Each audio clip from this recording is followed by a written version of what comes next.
দিনভর গরমের পর রাত কি একটু স্বস্তি দেবে নাকি রাতেও ঘাম ঝরবে? মঙ্গলবার 7ই এপ্রিলের রাতের আবহাওয়ার চিত্র বলছে স্বস্তি আর অস্বস্তির এক মিশ্র অভিজ্ঞতা অপেক্ষা করছে। বিশেষ করে কলকাতা সহ দক্ষিণবঙ্গের বেশিরভাগ এলাকার রাতটা হবে উষ্ণ, আর্দ্র এবং কিছু ক্ষেত্রে অস্থির। এই বিশ্লেষণে আমরা দেখব রাতের তাপমাত্রা, আর্দ্রতা, বাতাসের গতি, সম্ভাব্য ঝড় বৃষ্টি এবং এর পিছনের বৈজ্ঞানিক কারণ। 7ই এপ্রিল রাতে দক্ষিণবঙ্গের তাপমাত্রা নামবে ঠিকই, কিন্তু খুব বেশি নয়। সম্ভাব্য তাপমাত্রা কলকাতায় 26 থেকে 28 ডিগ্রি সেলসিয়াস, পশ্চিমাঞ্চল অর্থাৎ বাঁকুড়া, পুরুলিয়ায় 24 থেকে 26 ডিগ্রি সেলসিয়াস, উপকূলীয় এলাকা অর্থাৎ দীঘা, কাঁথিতে 25 থেকে 27 ডিগ্রি সেলসিয়াস। অর্থাৎ রাতেও গরমের অনুভূতি থাকবে, কারণ দিনের তাপমাত্রা অনেক বেশি থাকায় মাটির তাপ সহজে বেরোতে পারছে না। আর্দ্রতার কারণে ঘাম ঝরবে রাতেও। আর এই রাতের সবথেকে বড় সমস্যা হচ্ছে আর্দ্রতা। আপেক্ষিক আর্দ্রতার পরিমাণ থাকবে 65 থেকে 85%। উপকূলীয় অঞ্চলে আর্দ্রতার পরিমাণ থাকবে 85% পর্যন্ত। আর এদিকে এই উচ্চ আর্দ্রতার ফলে ঘাম শুকোতে সময় লাগবে, অস্বস্তি বাড়বে। ফিলস লাইকের তাপমাত্রা আরও বেশি বলে মনে হবে। রাতে বাতাসের চরিত্র বদলাবে, দক্ষিণ পূর্ব বা দক্ষিণ অভিমুখে বাতাস বইবে।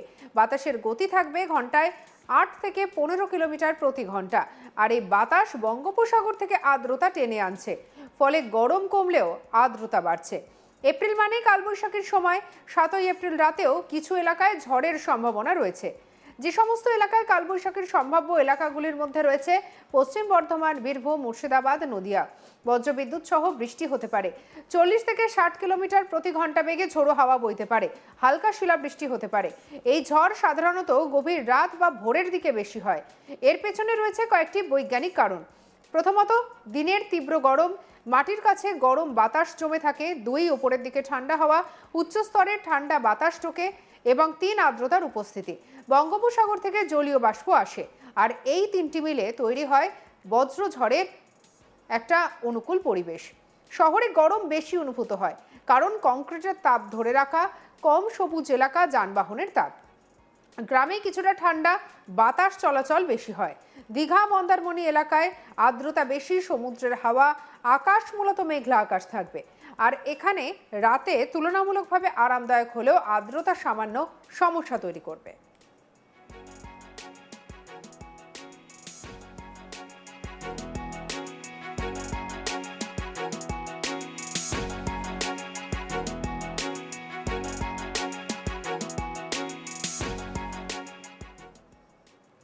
এই আবহাওয়ায় ঘুমের সমস্যা তৈরি হতে পারে।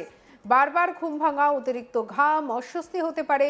করণীয় হলো হালকা কাপড় ব্যবহার, পর্যাপ্ত জল পান করা এবং ঘর বাতাস চলাচলযোগ্য রাখা। গরম ও আর্দ্রতার কারণে ডিহাইড্রেশন, হিট এক্সস্টেশন, ত্বকের সমস্যা দেখা দিতে পারে। বিশেষ সতর্কতা প্রয়োজন শিশু, বৃদ্ধ, অসুস্থ ব্যক্তির ক্ষেত্রে। এছাড়া রাতের আবহাওয়া কৃষকদের জন্য গুরুত্বপূর্ণ। ইতিবাচক দিক হলো বৃষ্টি হলে মাটির আর্দ্রতা বাড়বে। নেতিবাচক দিক হলো ঝড়ে ফসলের ক্ষতি, শিলাবৃষ্টিতে নষ্ট হওয়ার আশঙ্কা। ঝড় হলে বিদ্যুৎ বিভ্রাট, গাছ পড়ে যাওয়া, রাস্তা বন্ধ, যান চলাচলের সমস্যা দেখা দিতে পারে। রাতে আকাশ আংশিক মেঘলা, কোথাও ঘন মেঘ থাকবে। চাঁদ ও তারা মাঝে মাঝে দেখা যাবে। 7ই এপ্রিল রাতের আবহাওয়া হবে গরম ও আর্দ্র, হালকা থেকে মাঝারি বাতাস, কিছু এলাকায় ঝড় বৃষ্টি ও অস্বস্তিকর ঘুমের সম্ভাবনা। আগামী কয়েকদিন গরম বাড়তে পারে, কালবৈশাখী চলবে, আর্দ্রতা থাকবে। 7ই এপ্রিল রাত এক কথায় স্বস্তির নয়, সহনীয়। গরম কিছুটা কমলেও আর্দ্রতার তাপ পুষিয়ে দেবে। কিছু এলাকায় ঝড় বৃষ্টি আনতে পারে, কিন্তু তার সঙ্গে থাকবে ঝুঁকিও। এই সময়টাই বাংলার আবহাওয়ার সবথেকে অস্থির সময়, যেখানে প্রতিটি রাত আলাদা গল্প বলে। আজকের রাতের গল্প গরম, আর্দ্রতা আর হঠাৎ ঝড়ের সম্ভাবনা। তাই সতর্ক থাকুন, প্রস্তুত থাকুন, আর চোখ রাখুন আকাশের দিকে, কারণ কখন যে কালবৈশাখী দরজায় কড়া নাড়ে তা বলা যায় না।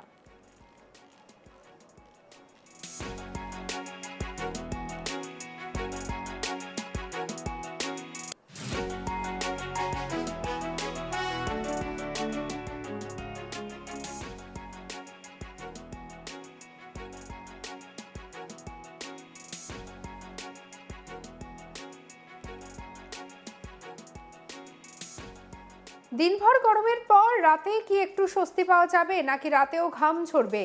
মঙ্গলবার 7ই এপ্রিল রাতের আবহাওয়ার চিত্র বলছে স্বস্তি আর অস্বস্তিকর এক মিশ্র অভিজ্ঞতা অপেক্ষা করছে।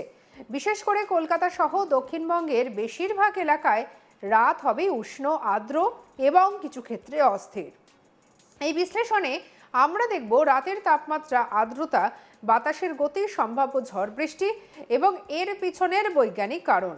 7 এপ্রিল রাতে দক্ষিণবঙ্গে তাপমাত্রা নামবে ঠিকই, তবে খুব বেশি নয়। সম্ভাব্য তাপমাত্রা কলকাতায় 26 থেকে 28 ডিগ্রি সেলসিয়াস, পশ্চিমাঞ্চল অর্থাৎ বাঁকুড়া, পুরুলিয়ায় 24 থেকে 26 ডিগ্রি সেলসিয়াস, উপকূলীয় এলাকা দীঘা, কাঁথিতে 25 থেকে 27 ডিগ্রি সেলসিয়াস। অর্থাৎ রাতেও গরমের অনুভব হবে, কারণ দিনের তাপমাত্রা অনেক ক্ষেত্রে বেশি থাকায় মাটির তাপ সহজে বেরোতে পারছে না। আর্দ্রতার কারণে ঘাম ঝরবে রাতেও। আর এই রাতের সবথেকে বড় সমস্যা হচ্ছে আর্দ্রতা। আপেক্ষিক আর্দ্রতার পরিমাণ থাকবে 65 থেকে 85%। উপকূলীয় অঞ্চলে আর্দ্রতার পরিমাণ থাকবে 85 থেকে 85% পর্যন্ত।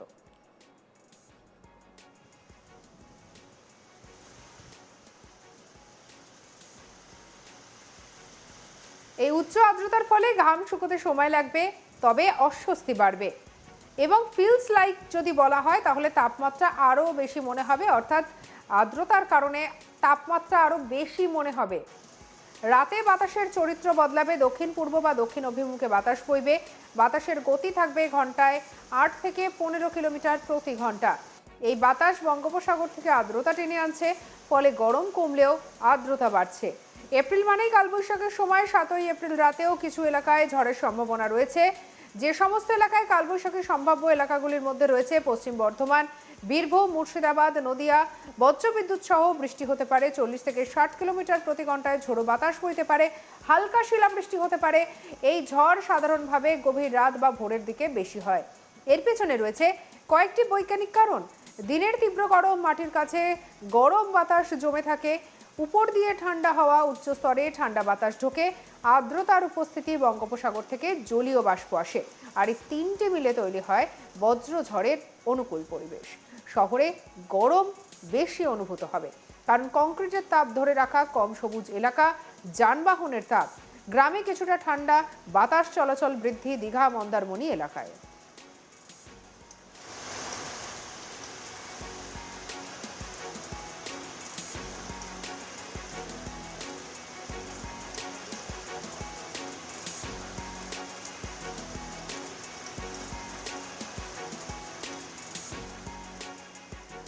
আর্দ্রতা বেশি, সমুদ্রের হাওয়া, মেঘলা আকাশ, আর এখানে রাত তুলনামূলক আরামদায়ক হলেও আর্দ্রতা সমস্যা তৈরি করবে।